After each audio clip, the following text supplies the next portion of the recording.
If it's Friday, the former FBI director who investigated President Trump now under indictment, accused of lying to Congress and obstruction, as President Trump warns more indictments are coming.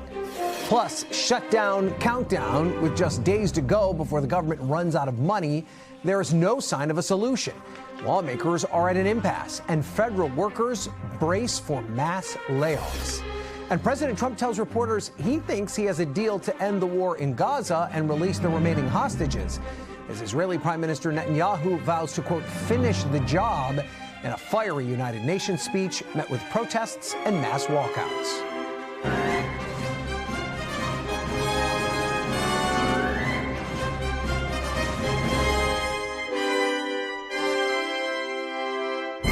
Hi there. Welcome to Meet the Press Now. I'm Ryan Nobles in Washington, where just days after President Trump publicly called on his attorney general to prosecute his political opponents, one of his longtime adversaries is now under indictment, and the president is signaling more prosecutions could be coming.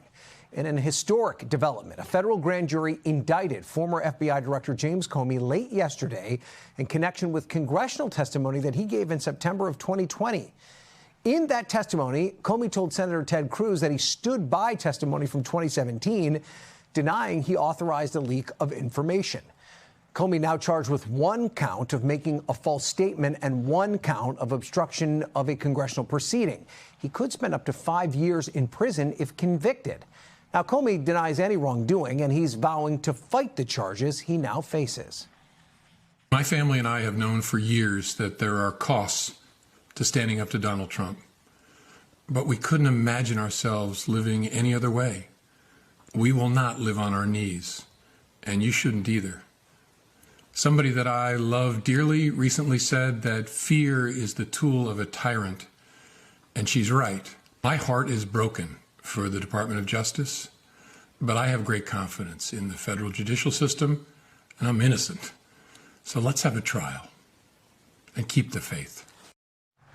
Lindsay Halligan is the new acting U.S. attorney for the Eastern District of Virginia and a former personal attorney for Donald Trump. She's the one that brought the charges against Comey despite some internal division at the DOJ over the substance of the case. A senior DOJ official telling NBC News that career prosecutors sent Halligan a memo expressing their concerns about the lack of evidence in the case. President Trump, meanwhile, is celebrating the news on social media, calling Comey, quote, one of the worst human beings this country has ever been exposed to, saying that he lied. He even called him a dirty cop. The president today was asked about who else was on his list to be prosecuted now that Comey's been indicted. This is what he said. It's not a list, but I think there'll be others. I mean, they're corrupt. These were corrupt, radical left Democrats, because Comey essentially was he was worse than a Democrat. I would say the Democrats are better than Comey. But no, there'll be others. Look, that's my opinion. They weaponized the Justice Department like nobody in history. What they've done is terrible. And so I hope there are others, because you can't let this happen to a country. Joining me now are NBC News Chief Justice and National Affairs Correspondent Kelly O'Donnell, NBC News White House Correspondent Vaughn Hilliard, and Greg Rosen, a former Assistant U.S. Attorney for the District of Columbia and now a professor of law at George Washington. So, Kelly, let's start with you. I mean, this is a kind of a loaded question, but how did we get here? What a long and twisted journey it has been. This really comes down to the time running out on the Department of Justice based on the information they had where they ultimately decided to bring charges. The events go back 5 years. The statute of limitations would have expired next week. So that's the why now. Mm-hmm. And what's underneath it is also a very vexing set of facts, because James Comey, who was then FBI director, testified that he did not authorize certain leaks. There was a dispute over that. And so the charges against him deal with false statements and obstructing the congressional review. Many people have now seen it. He was testifying from home at that time. He lives in Virginia. That's why the Eastern Virginia district is the venue for this, not Washington, D.C., which would be the typical thing for a congressional investigation. And this will, of course, challenge whether they have enough evidence, after we now know from our reporting that there there were others in the office that did not believe there was sufficient information to bring this indictment. And it's interesting that you make that point, because the interim U.S. Attorney, Lindsay Halligan, she's the only name that's on this indictment. She's the only signature on this indictment. Does that mean she's going to be the one prosecuting the case? Not yet. In talking with various authorities, they have not laid that out yet, but it is notable that she was present, that she was the only one present in the grand jury, according to our sources. And that is especially notable when you consider her personal background. She is an attorney. Her legal career included insurance law. She then became a part of President Trump's legal team, and then most recently was in the White House in a role known as the Assistant Staff Secretary. That is not a clerical job. It is a legal job where the staff secretary kind of shepherds all paperwork that gets to a president's desk, bills that he would sign, executive actions. And we know in this White House, that's a busy job. Yeah, and I don't hear any prosecutorial experience None. in that resume, though. So that is a certain degree curious. Now, the indictment only came after a U.S. attorney resigned under pressure. This was a Trump appointee, too, that resigned to seek charges against Comey, and after a group of career prosecutors wrote this memo to the Justice Department, encouraging them not to seek an indictment. How are the folks inside DOJ responding to this? Well, part of this is that they have an obligation to believe that if they bring a case that they think it does have the merits, that it will lead to conviction. And so there are ethical obligations there. So it is notable and important that others who reviewed the evidence did not believe it should go forward. And that puts a lot of the pressure on Halligan, who stepped into this role after that abrupt resignation some days ago from Eric Siebert. And she now will have to carry the ball. The question will be, and we're continuing to look at this, and I think it's too early to know, how will they design a prosecutorial plan for this? Because she does not have the prosecution experience that you indicated. And this is going to be a high-profile case, and it will take others to be involved. But in talking to officials today, they said that has not yet been determined. Okay, a lot on your plate, Kelly. Thank you for all of that. Let's turn to Vaughn now at the White House. Vaughn, prosecutors were up against a deadline here, as Kelly points out, to seek an indictment against James Comey. But he's not the only person who the president has indicated he'd like to prosecute. Could there be more? Right. If you go back to this weekend when the president expressed displeasure with Attorney General Pam Bondi for the lack of action and the lack of justice, as he sees it, against James Comey, he also mentioned New York Attorney General Letitia James, as well as California Senator, U.S. Senator Adam Schiff, in the same social media post. We know that investigations are underway into both of those individuals, James and Schiff, as it relates to allegations coming out of this administration that they illegally had noted 2 residences as being primary residences in mortgage loan applications. But sort of similar here to what we've seen in the James Comey indictment. Much of the president's ire towards James and Schiff are unrelated to the allegations to which they are being explicitly investigated for. Like in this case with James Comey, the president had suggested repeatedly that he was believed that his initiation of the Russia investigation in 2016 was an effort to undermine his presidency. But the actual charges that were brought against James Comey last night, to our understanding, are explicitly more along the lines of the potential authorization of leaks to the media. So this is a sort of where the president has called for the political prosecutions, or I should say the prosecutions that many have called political prosecutions of his perceived political enemies, but his Department of Justice finding other routes of investigatory means to go and to potentially try to implicate those very individuals. And he may already be working the reps here, right, Vaughn? He's lashing out at the judge assigned to this case because that judge was appointed by President Biden. What's he do here? Is he laying out his argument maybe for the case if it's dismissed, or maybe if Comey's even acquitted? Right. He has set a very high standard for what his expectations are, and he campaigned on this on the campaign trail. He had social media posts with James Comey in an orange jumpsuit. This is for the president. He put a team of Pam Bondi and his Attorney General, Kash Patel at the FBI, individuals who he believed would go after and seek these prosecutions. And you noted that he made mention that the judge assigned to this Comey case is, in fact, a Biden-appointed judge here. Typically, we would not pay so much attention to who appointed which judges, but here over the last decade, it has become increasingly, you could say, worth noting in some regards. And so this is one in which you have seen the president call into question the integrity of judges based on the appointments of who appointed them. And this is where, he was even expressing outrage over the weekend at the mere fact that nobody had tried to indict James Comey, and that is when his own, one of his personal attorneys, Lindsay Halligan, who had most recently been serving as an aide in this White House, was formally appointed and put in and sworn in as the acting U.S. attorney this Monday here. So the president clearly expressing that he wants action and wants action now, and in his belief that 7 months of this administration has already been too long to wait. Okay, Vaughn, stick with us because we've got some other stuff to talk about out of the White House, but I want to bring in Greg now to get his legal expertise on all of this. Greg, you have called this case incredibly unprecedented. Explain why it's so significant. So, you have an opportunity where the president, the executive branch leader, has now dictated what should be prosecuted and what shouldn't be prosecuted. You've installed the newly installed U.S. attorney into the Eastern District of Virginia, and arguably, based on news reporting, is the one who presented this to the grand jury. I have trained hundreds of prosecutors when it comes to the grand jury. I myself have presented in the grand jury. Not in a million years would I go anywhere near the grand jury without the requisite training, knowledge, and experience. It is a reason why we have an ethical code that we abide by. It is a reason why we train prosecutors the way we do. So these are, from my perspective, stunning developments. And you mentioned the grand jury, and last night with this new U.S. attorney, the acting U.S. attorney, Lindsay Halligan, she seemed to have some trouble with just the basics in the courtroom last night. The grand jury even choosing not to indict Comey on a third charge, which is rare, especially for a U.S. attorney to go and ask for an indictment in front of a grand jury. How does this bode for the rest of the case going forward with Halligan in charge? So, in my new role as a criminal defense attorney, one of the first things that I'm going to assess with my client is whether or not we should be seeking a speedy trial. Under the Speedy Trial Act, you have 70 days until trial.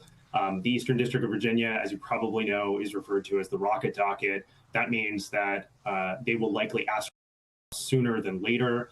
There is a 30-day grace period under the Speedy Trial Act. And so the reality is to answer your question, it doesn't bode well. I have serious concerns as to whether or not this will actually get to a trial, because between the vindictive prosecution claims, selective prosecution claims, and concerns over how exactly this was developed, and the record inside the grand jury, coupled with what you just described, a no true bill from a grand jury, which is rare in and of itself, I don't know who's trying this case. Yeah. And so explain to me how it won't get to trial. Are you assuming a judge is just going to toss it? How would that work? So I think what will likely happen is there will be motions practice. And so motions practice will include motions to dismiss based on selective or vindictive prosecution. There will be extensive discovery litigation, even though the body of facts is largely factually known to the public, or at least so we think. There will be discovery practice that relates to how exactly this case was generated. Based upon news reporting, career prosecutors had ethical concerns over the evidence in this case and the intent in this case.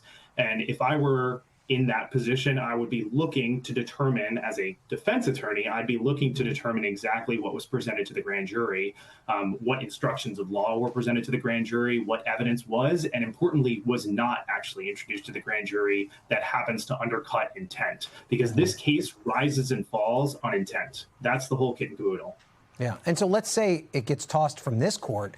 Is that the end of the ball game, or could they go court shopping and perhaps find a judge that might be more willing to look past some of these issues you think might exist in the case? I don't know the specifics in terms of the timing, but the statute of limitations is about to run. So it seems likely that the purpose of this was to obtain the indictment in and of itself. I think time will tell. This will be battle tested in court, which is exactly what due process entails. But I have serious concerns about how essentially the development of this case, the evidence in this case. I think you appropriately pointed out that if the grand jury no true billed a earlier count, typically, if that even happens, a prosecutor would go back and try to clean up the indictment to make sure that's what presented is sort of all four corners squared away. And in this case, you have a reference to person 1 and person 3, but not person 2. Yeah. Okay. Greg, thank you so much for that. It's a lot to unpack. We're going to go back to Vaughn now and talk about some other issues here in Washington and at the White House. Vaughn, President Trump also announcing sweeping new tariffs, including a new levy on pharmaceuticals. What is now subject to these tariffs, and how soon could they take effect? Right. The president had threatened a 250% tariff on pharmaceuticals coming into the U.S., but in a social media post, we will wait for this to be finalized, he says that he is placing a 100% tariff on pharmaceuticals coming into the United States. Now, this is causing concern for those in the healthcare industry who have suggested that this could very well raise the price of health insurance, raise the price of these actual pharmaceuticals. That about 1/3 of pharmaceuticals in the United States come in from overseas. That said, the president also suggested that companies would be able to avoid or at least lower these tariff rates in the event that they were to announce that they are, in fact, building pharmaceutical plants and factories here in the United States as opposed to overseas here. But you're looking at some of the others, 25% tariffs on heavy trucks, 50% on some key furniture here. This is, for the president, a continuation of his trade war that he is convinced will bring in revenue into the United States and ramp up increased manufacturing across the board here, and one that he contends is not hurting the economy here in any immediate way that would cause him to reverse course. Okay, Vaughn Hilliard at the White House. Vaughn, thank you for that reporting, as always. Coming up, the federal government is running out of money, and Congress is running out of time to avert a government shutdown, and lawmakers appear to be deadlocked on how to proceed. Plus, the road to retribution. We're digging deeper into the president's potential plans for revenge as he warns more prosecutions could be coming. You're watching Meet the Press now.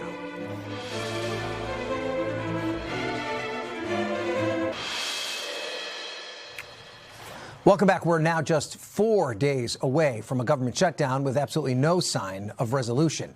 Neither Democrats nor Republicans to compromise, and no one's even talking to each other. Democrats, who held a virtual caucus meeting this afternoon, are demanding an extension of the Affordable Care Act subsidies and a reversal of Medicaid cuts. The White House, meanwhile, is hoping its threat of mass layoffs to the federal workforce will force Democrats to cave. Joining me now is my Capitol Hill colleague, Melanie Zanona, who's tracking this for us today. Mel, the clock's ticking. What's happening now? Have we seen any sign that these two sides are going to sit down and negotiate?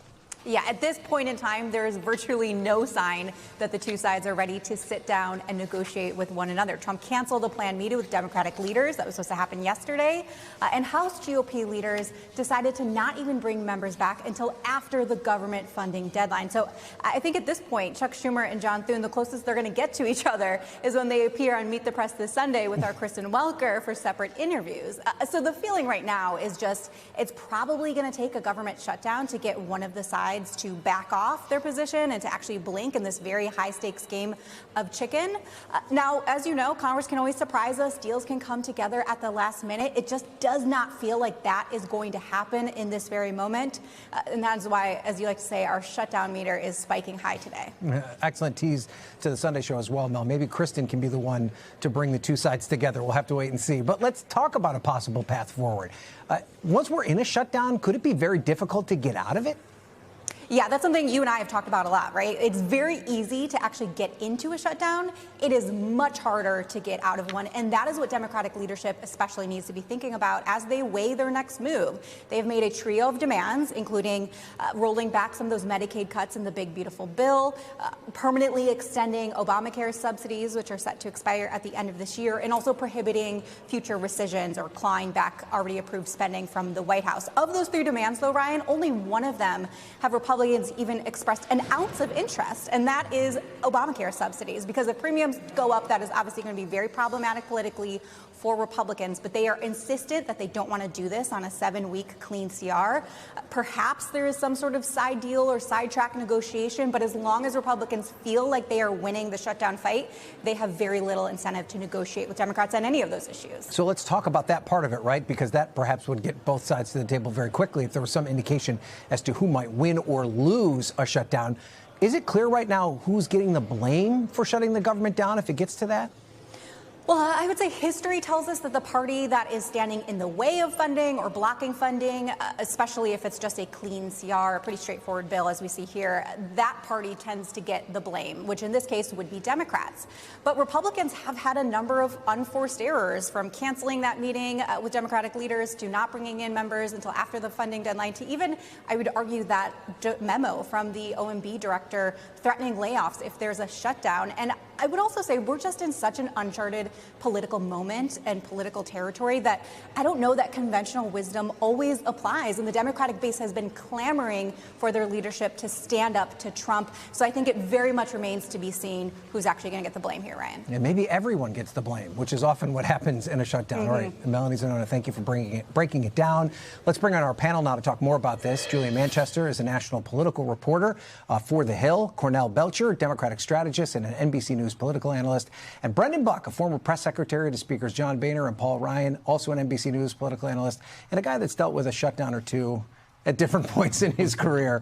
Julia, it does feel like a little bit of deja vu right now. We were just having the same conversation back in March, and I believe it was Chuck Schumer who made the argument that Democrats would pay the biggest price if the government were to shut down.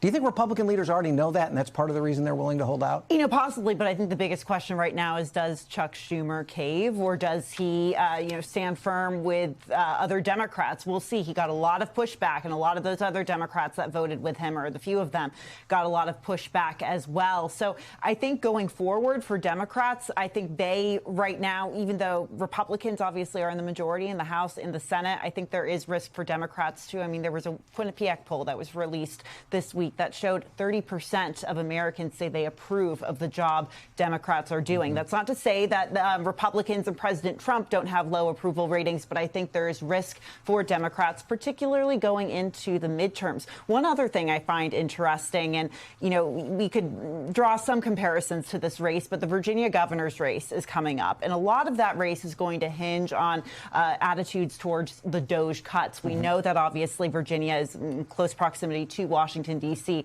We've seen government shutdowns impact races there before, so I'm watching that ahead of November. So let's bring the pollster in here to talk about this, Cornell. I'm interested in that, what Julia said about 30% approval rating for Democrats, but can an argument be made it's because people that are inclined to support Democratic policies feel they're not fighting enough? And is this shutdown an opportunity to demonstrate that they're fighting enough? I've been making this case on NBC's air for a while now, that when you look at the underlying numbers here, it's Republicans nor Democrats are favored very well. But when you look at particularly the Democrats' collapse in their numbers, it comes from people who've been voting Democrat, right? It comes from a lot of young people and a lot of voters of color that have been part of their base.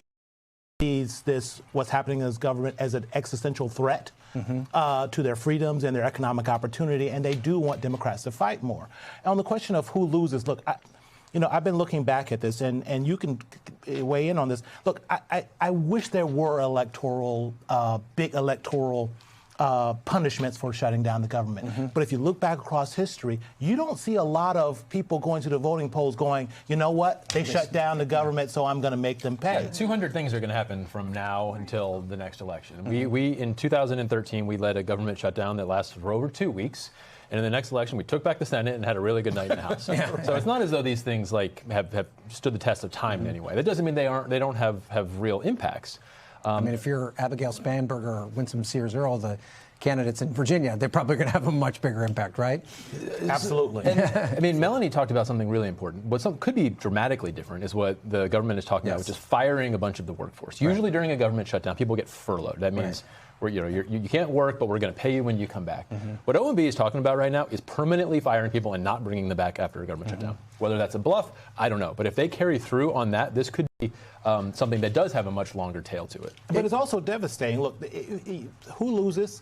I think American people lose it. And I think you also seeing, look, I've seen shutdowns and the politics of shutdown before, but to say that I'm going to fire, thousands and thousands of people and the impact that has on real Americans and real lives, even if you don't know the economy, even if you don't know, that is putting it sounds terrible, but you're asking Democrats to blink in order for people not to get hurt, right? And look, and people say, well, Democrats want to do the right thing, or do they want power? And if power means we got to hurt people, that's a tough call for Democrats. Yeah, but To that point, Cornell, there's an off-ramp here, right, Julia? Because this isn't like the Republicans are asking Democrats to sign on to a full-year spending bill. This is just a 7-week extension so they can have those big fights. Do you think the average American understands that part of this debate? No, I don't. And I think the average American watching this, there's a lot of terminology, lingo that they just simply don't understand. But if the government does shut down, I think the average American does understand how that could impact them. You know, we talk about who wins or loses. I think in these partisan battles, ultimately, I think the American loses. That's right, yeah. Our audience knows what a CR is. Maybe outside of our audience, they have no idea. So, Cornell, let's switch topics here. Let's talk about the indictment of James Comey. Ignoring all the legal what-ifs, what do you think Donald Trump's goal here is? Is it just a personal retribution campaign, or is he trying to send a message? Look, it's clear that he's trying to send a message, and it's clear that it's personal. But here's the fundamental problem, right? Look at the polling data. You know, he's under 30 points among independents.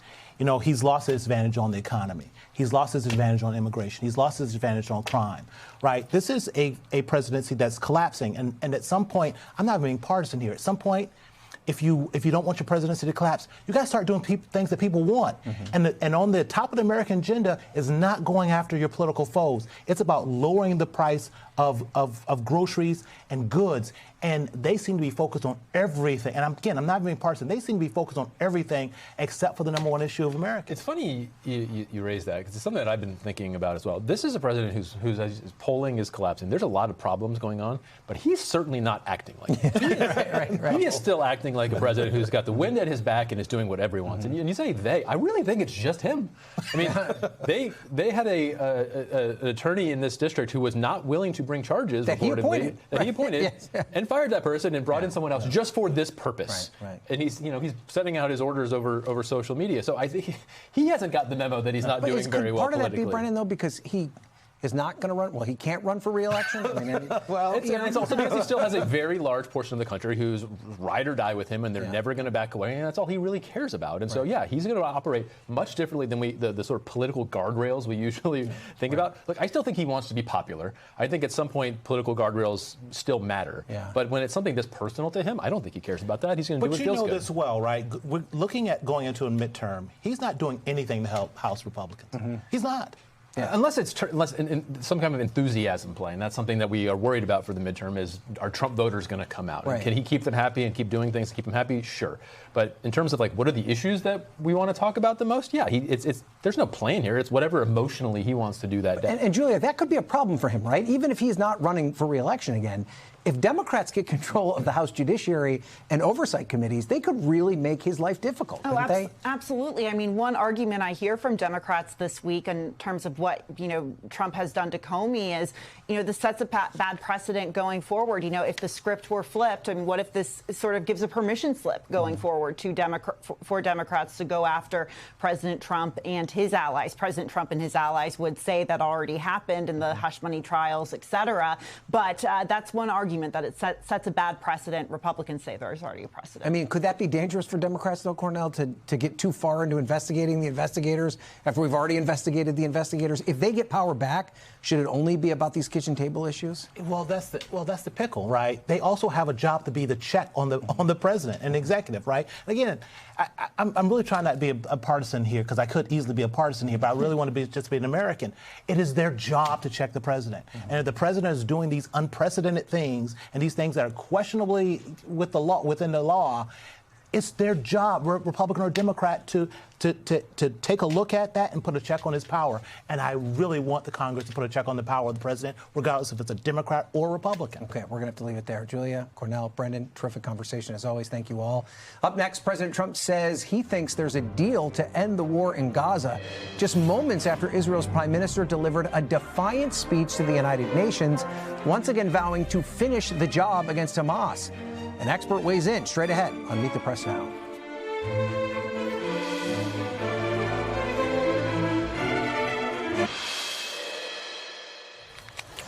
Welcome back. Israeli Prime Minister Benjamin Netanyahu struck a defiant tone in his speech to the United Nations today as his country faces increased international isolation over its handling of the war in the Gaza Strip. As he approached the podium, Netanyahu was met with a mass walkout of delegates in protest. Despite that, Prime Minister Netanyahu made clear he was not only speaking to the audience at the UN, but also the people in the Gaza Strip, announcing that his speech was being broadcast through speakers along the Israel-Gaza border. Here was part of that message. To the remaining Hamas leaders and to the jailers of our hostages, I now say, lay down your arms. Let my people go. Free the hostages, all of them, the whole 48. Free the hostages now.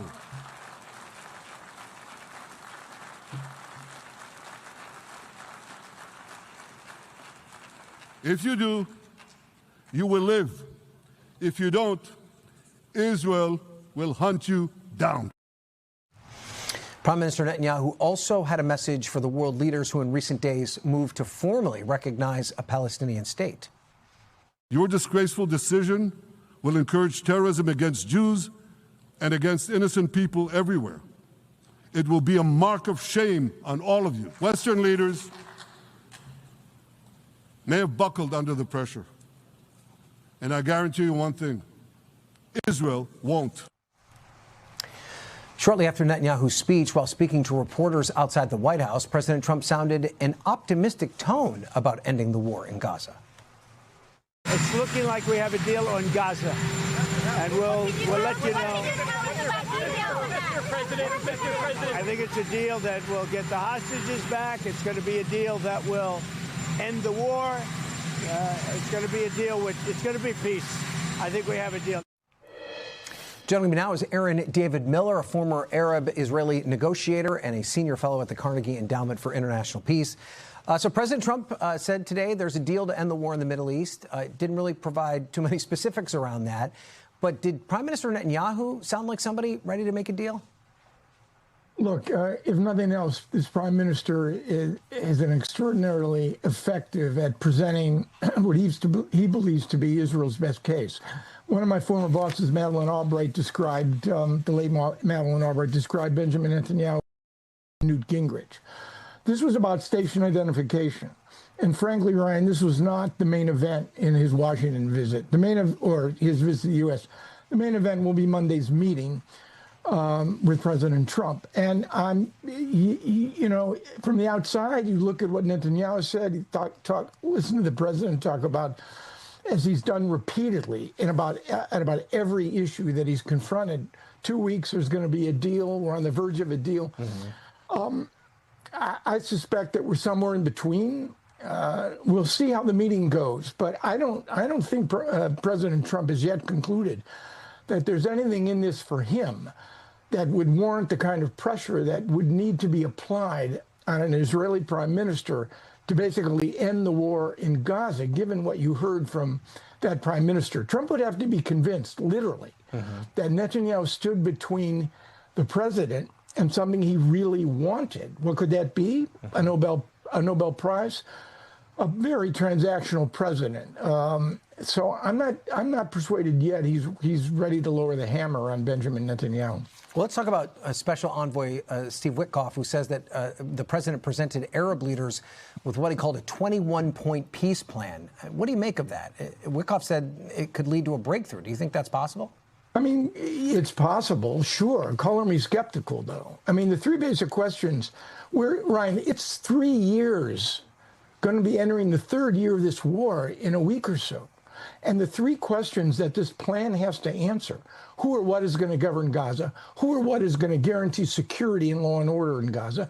And who or what is going to undertake the galactic challenge of delivering humanitarian assistance, and then the billions of dollars that will need to be expended to make a small area, roughly twice the size of the District of Columbia, habitable and prosperous and secure for 2 million people. It could be done. It's the one thing, Ryan, that's been missing, which is leadership in Washington, leadership in Israel, and the most fraught question of all, leadership on the Palestinian side. And it seems like every time we're inching closer to what appears to be a deal, there's a major Israeli strike.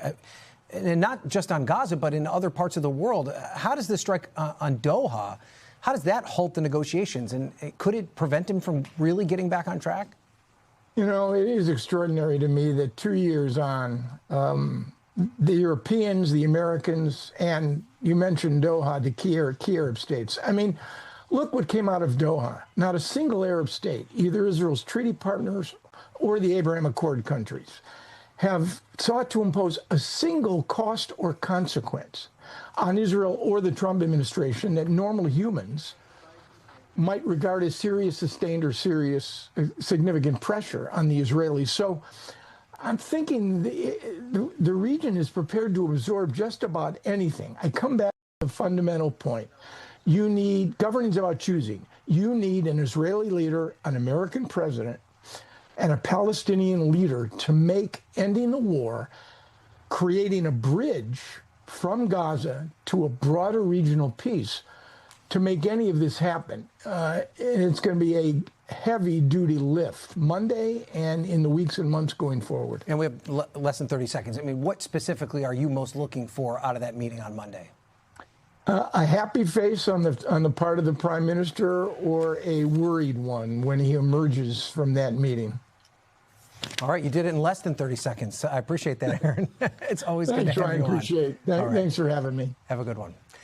After the break, a Texas Democrat running in a competitive Senate primary responds to this week's deadly shooting at a Dallas ICE facility and this fraught moment in politics.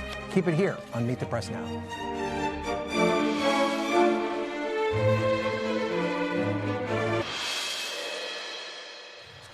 Welcome back. Stop me if you've heard this one before. Democrats are once again hoping to flip a Texas Senate seat blue.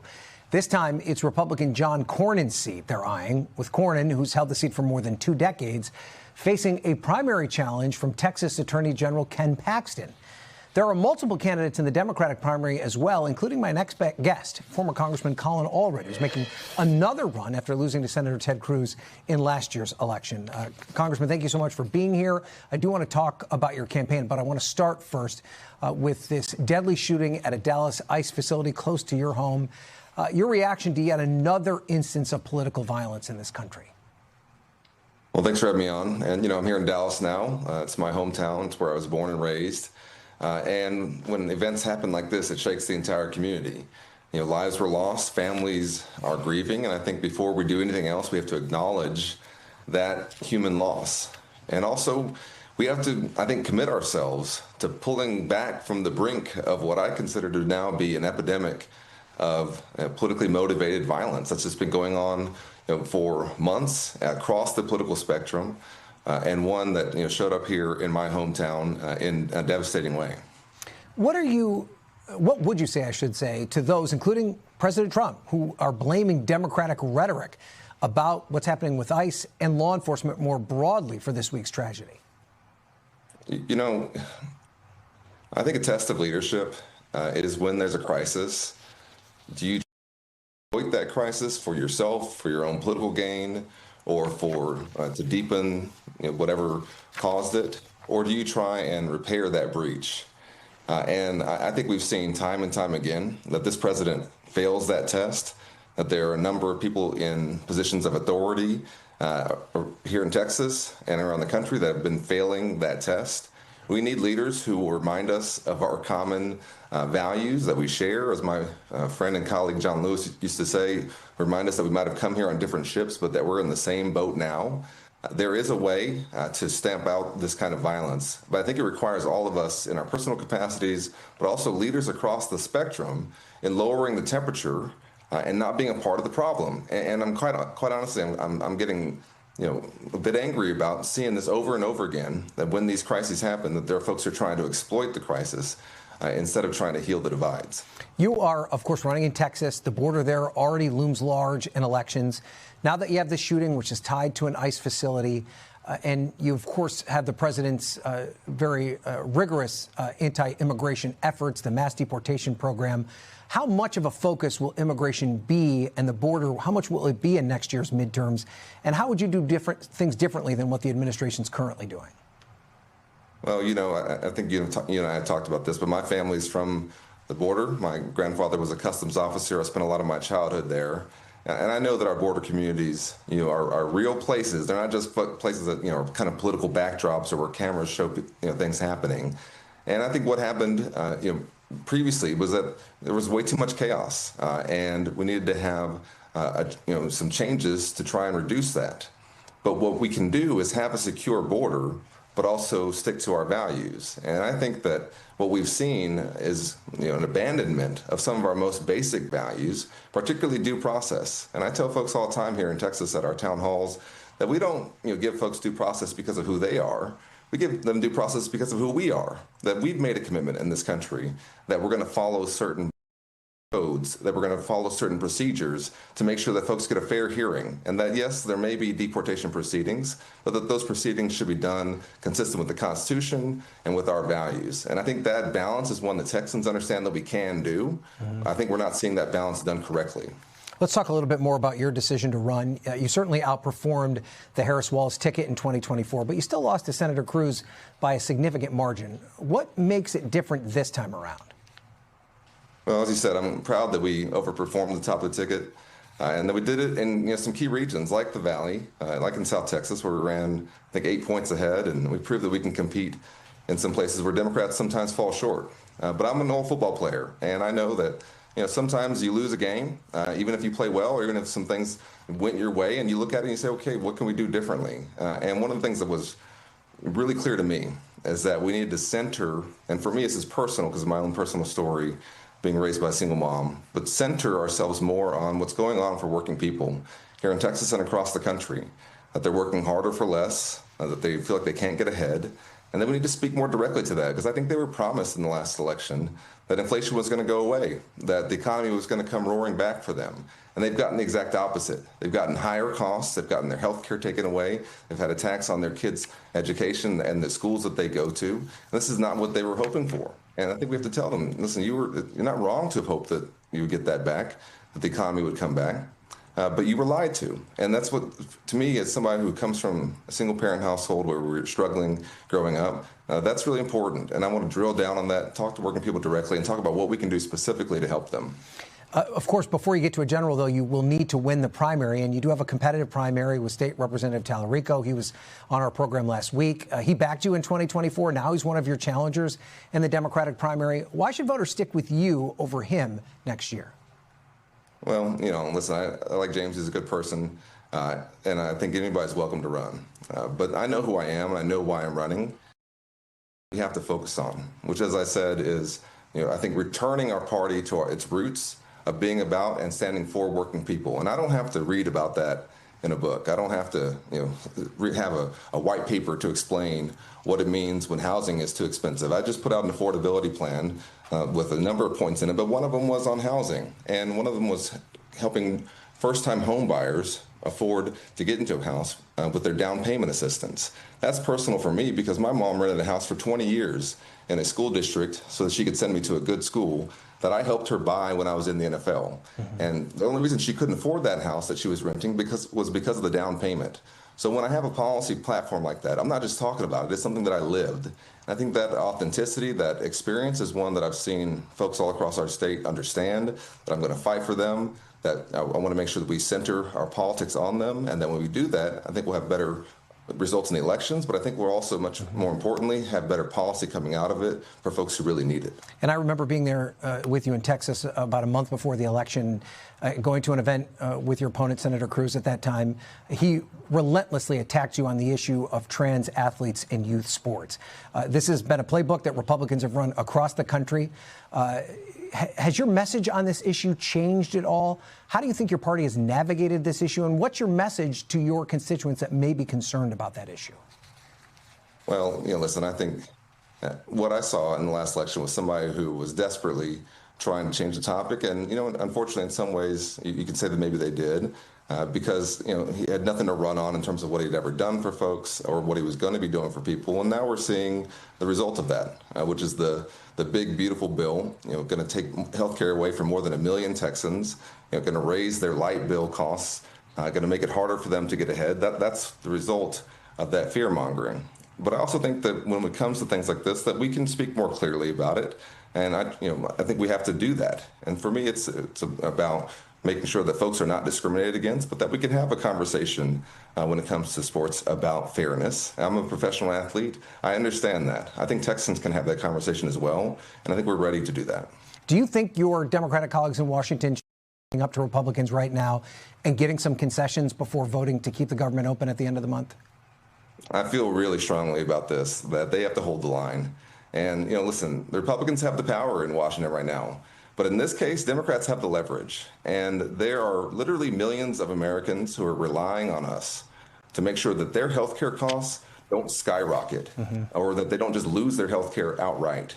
And that has to be the fight that we have. And if the Republicans want to take credit for raising folks' health care costs and kicking them off their health care, then that's a fight that I think we can have. And if you want my vote, then I'm not going to be a cheap date. In this case, we need to make sure we fight for that. Okay, we've got to go there. Thank you, Congressman Colin Allred. Always great to talk to you. We appreciate you being here.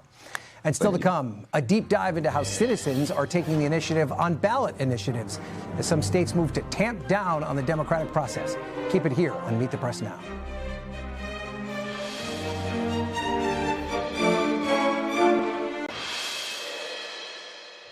Turning now to a trend in state legislatures across the country. Some lawmakers are trying to make it more difficult for citizens to get issues on the ballot through the petition process. NBC's Stephen Romo has more. Hi, how are you? Hi. This is what direct democracy looks like. Canvassers collecting signatures to try to get their issue on a state ballot, bypassing lawmakers in the process. We're going to jump through all the hurdles that the state government has put us through. In Orlando, these volunteers for advocacy group Florida Decides Healthcare are sweating it out, going door to door, hoping to get Medicaid expansion directly in front of voters. We're feisty here, We are used to rolling with the punches. We're used to things changing on us in a dime. 26 states have a ballot initiative process. They typically require a certain number of voter signatures, but the rules vary on how many signatures are needed, who can collect them, and how they're gathered. And it's not just healthcare. In recent years, ballot initiatives have been used for everything from minimum wage increases to marijuana legalization and protecting abortion rights.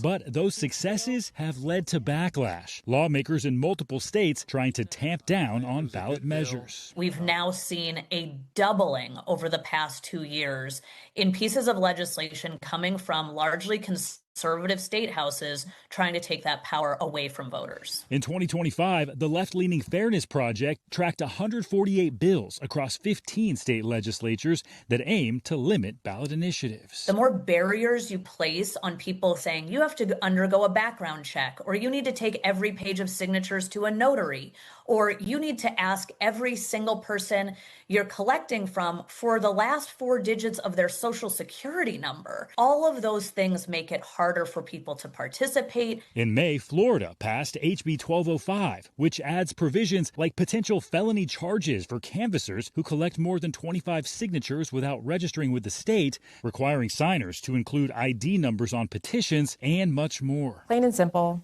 This bill as a whole violates the First Amendment. We contend it's unconstitutional, and we are just going to continue to fight, and we're continuing to bring that in court. Florida Decides Healthcare has sued the state over the changes, but most remain in effect. Governor Ron DeSantis' office did not respond to our request for comment. Arkansas also recently passed new rules for citizen-led ballot initiatives, including expanding the state attorney general's power to reject a ballot measure. They see that as anti-democratic. What do you say to that? We don't live in a democracy. We live in a constitutional republic. Republican State Senator Mark Johnson says he supported the new restrictions because he thinks some canvassers purposefully trick voters. It's a reserve power in our Constitution for the people to propose these things, but they don't get to fool the voters. That's not a right to do. Some voters we spoke to see all these changes as an attack on their rights. How do you feel about it becoming sort of harder for groups like this to get measures on the ballot? A certain party keeps trying to make it hard for people to be part of the process, and it's sad. But advocates of the changes argue they're meant to protect the ballot initiative process. I think states like Florida are really trying to get this right. They're trying to get the checks and balances in the process. I think it's a good faith effort in these states to try to make sure that people aren't abusing the In the end, the fights playing out in these states may spread elsewhere. Oftentimes, Florida serves as the canary in the coal mine. And, you know, what's scary is that if these attacks on democracy take hold here, then they'll likely be used as a model for the nation. Stephen Romo, NBC News. Great story. Thank you, Stephen. We'll be back Monday with more Meet the Press Now. But if it's Sunday, it's Meet the Press on your local NBC News station. Kristen will have exclusive interviews with Senate Majority Leader John Thune, Senate Minority Leader Chuck Schumer, and New York City mayoral candidate, former Governor Andrew Cuomo. But there's more news ahead right now on NBC News Now. Have a great weekend. We thank you for watching. And remember, stay updated on breaking news and top stories on the NBC News app or watch live on our YouTube channel.